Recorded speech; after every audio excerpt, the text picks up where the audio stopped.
परंपरा कहती है तहखाने के अंदर एक मंदिर है, मंदिर में महादेव की छवि है। आखिर अदालत में वो कौन सी किताब पेश की गई जिसके पन्नों ने अदालत में मुगलों की पोल खोल दी। अयोध्या को इंसाफ मिला, काशी मथुरा अभी बाकी है, ज्ञान वापी की जांच चल रही है, क्या अब अजमेर शरीफ की बारी है। ये सारे कारण बताते हैं कि यहाँ जो है इनको हिंदू मुस्लिम के अलावा कोई मुद्दा नहीं है। महिला पत्थर जोर जोर से फेंक रही है, ईंटा आ रहा है, बंदूक की तैयारी हो रही है, फायरिंग की, ये सब विजुअल्स हैं। ये सारी विजुअल्स को कैसे नकारते हैं? नेतागिरी के अंदर भाई आप ऐसा इतना ना बह जाए भावनाओं में कि ये भूल जाएं कि हमारे पास विजुअल्स भी रहते हैं। दोस्तों, एक तरफ जहां उत्तर प्रदेश के संभल में जामा मस्जिद को लेकर बवाल मचा हुआ है, तो अब दूसरी तरफ राजस्थान के अजमेर शरीफ को लेकर भी विवाद खड़ा हो गया है। अजमेर की एक स्थानीय अदालत ने उस याचिका को सुनवाई के लिए मंजूरी कर दिया जिसमें हिंदू सेना की ओर से ये दावा किया गया कि दरगाह एक शिव मंदिर के ऊपर बनाया गया है। दोस्तों, कोर्ट ने याचिका को सुनवाई के योग्य मानते हुए संबंधित पक्षों को नोटिस जारी करते हुए जवाब दाखिल करने को कहा है। वहीं अब इस मामले की अगली सुनवाई 20 दिसंबर को मुकर्रर की गई है। आज अचानक आप ये हरकत कर रहे हैं तो सलीम चिश्ती की दरगाह नहीं है, रहमतुल्लाह अलैह की, और ख्वाजा गरीब नवाज की दरगाह नहीं है। कहाँ रुकेगा बताइए? ये प्लेसेस ऑफ वर्शिप एक्ट 91 का क्या होगा? क्या अब डीवाईसी चंद्रचूड़ तो अब तो नहीं है, सीजीआई, क्या उनको अब ख्याल आ रहा है कि अगर वो उसको रोक देते? दोस्तों, ये पूरा मामला क्या है, विवाद की शुरुआत कहां से हुई, हम आपको इस वीडियो में पूरी जानकारी देंगे। दरअसल दोस्तों, हिंदू सेना के राष्ट्रीय अध्यक्ष विष्णु गुप्ता ने अजमेर की मुंसिफ कोर्ट में ये वाद दायर किया है। उन्होंने अपनी याचिका में एक किताब का जिक्र करते हुए इन दावों को आधार बनाया है। 1911 में इस किताब को हरबिलास शारदा ने लिखा था, जिसका नाम है अजमेर हिस्टोरिकल एंड डिस्क्रिप्टिव। अंग्रेजी में लिखी गई इस किताब में 168 पन्ने हैं। इसमें दरगाह ख्वाजा मोइनुद्दीन चिश्ती नाम से एक अलग चैप्टर है। इसमें ख्वाजा के जीवन काल और उनकी दरगाह का ब्यौरा दिया गया है। स्ट्रॉन्ग चीज़ है हरबिलास शारदा जी की लिखी पुस्तक, जो कि उस पुस्तक में 1910 में लिखी गई है। उससे पहले 1890 में वो म्यूनसिपालिटी के चीफ कमिश्नर थे माँ, और अंग्रेजी सरकार में जो स्ट्रॉन्ग कमेटी होती थी ब्रिटिश काउंसिल में, उसमें वो मेंबर थे। कोई हल्के आदमी नहीं है, और उनके नाम से अजमेर में सड़कों के नाम है। पेज नंबर 93 पर लिखा गया है कि बुलंद दरवाजे के उत्तर के गेट में जो 3 मंजिला छतरी है, वो किसी हिंदू इमारत के हिस्से से बनी है। छतरी की बनावट ये बताती है कि ये हिंदू ओरिजिन की है।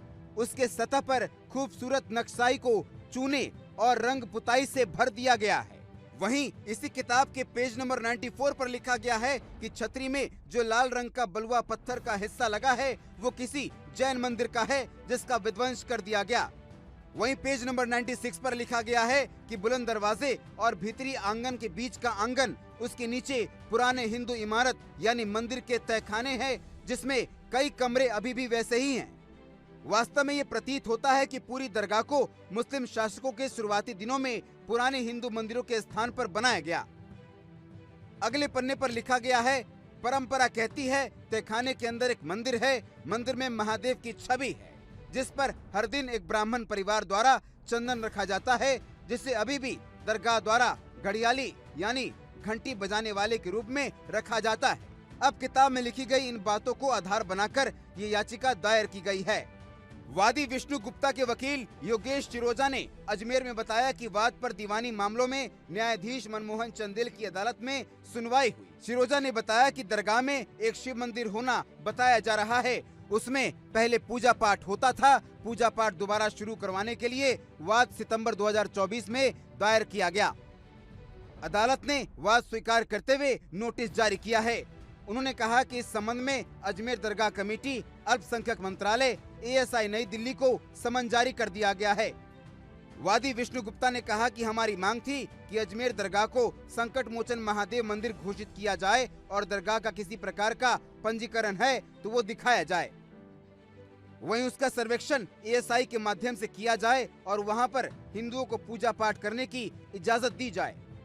अंग्रेजों के समय में उनको पूजा पाठ का वहाँ राइट था कि पूजा पाठ भी होगी, तो होती रही। लेकिन धीरे धीरे धीरे समय बदलता गया, परिस्थिति ऐसी रही कि अब वो सब लुप्त हो गया।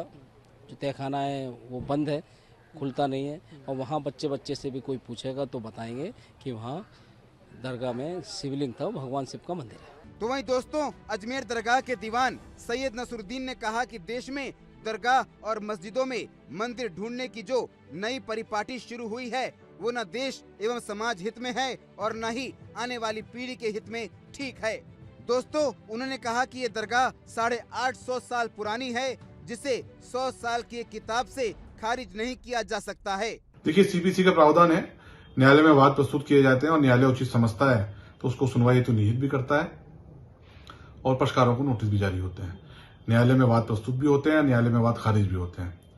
एक ये न्यायिक प्रक्रिया है, लोग बाग किसी को भी न्यायालय में जाने का अधिकार है। एक ये बात डिफरेंट है, इस पे ज्यादा बोलना मेरा उचित नहीं है, लेकिन इससे हटके मैं अपनी बात रखना चाहूंगा कि जो एक नई परिपाटी देश में पैदा कर दी गई है, बनाई जा रही है, कि आए दिन देखने में आ रहा है कि कभी किसी मस्जिद पे मंदिर का क्लेम किया जा रहा है, कभी किसी दरगाह पे मंदिर का क्लेम किया जा रहा है।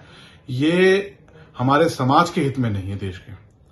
दोस्तों, मामला मंदिर और मस्जिद का था तो राजनीति होना ही था। इसको लेकर AIMIM के अध्यक्ष असुद्दीन ओवैसी ने सवाल उठाते हुए बीजेपी पर निशाना साधा है और इसके पीछे बीजेपी को बताया है।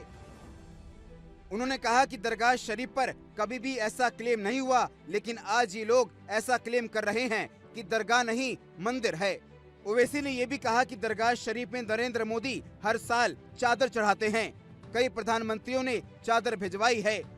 हमारे पड़ोसी मुल्क डिप्लोमेसी के नाम पर डेलीगेशन भी भेजते हैं। उस वक्त भी कई, जैसे जयपुर का रॉयल फैमिली है, उन्होंने 40,000 का सिल्वर पेश किया दरगाह के लिए, खिदमत की दरगाह की। देश के हर प्रधानमंत्री उर्स के दौरान वहां पर चादर भिजाते हैं। हमारे पड़ोस में जो 2 ममालिक हैं, कंट्रीज हैं, उनका ऑफिशियली डेलीगेशन वहां पर जाता है। जो इंडियन डायस्पोरा है सारी दुनिया में, वो वहां पर अकीदत रखते हैं, आते हैं। तो वहीं दोस्तों, all India Muslim personal law board ने गुरुवार को देश भर में मस्जिदों और दरगाहों को लेकर हालिया दावों पर चिंता जताई। संगठन ने मुख्य न्यायाधीश संजीव खन्ना से आग्रह किया कि वो इनका संज्ञान लेकर निचली अदालतों को ऐसे विवाद मामलों को न खोलने का निर्देश दें। बोर्ड के प्रवक्ता ने कहा कि पूजा स्थलों से संबंधित कानून के संदर्भ में ऐसे दावे कानून और संविधान का खुला मजाक है। ये कानून स्पष्ट रूप से कहता है कि 15 अगस्त 1947 के बाद किसी भी पूजा स्थल की स्थिति को बदला नहीं जा सकता और उन्हें चुनौती नहीं दी जा सकती।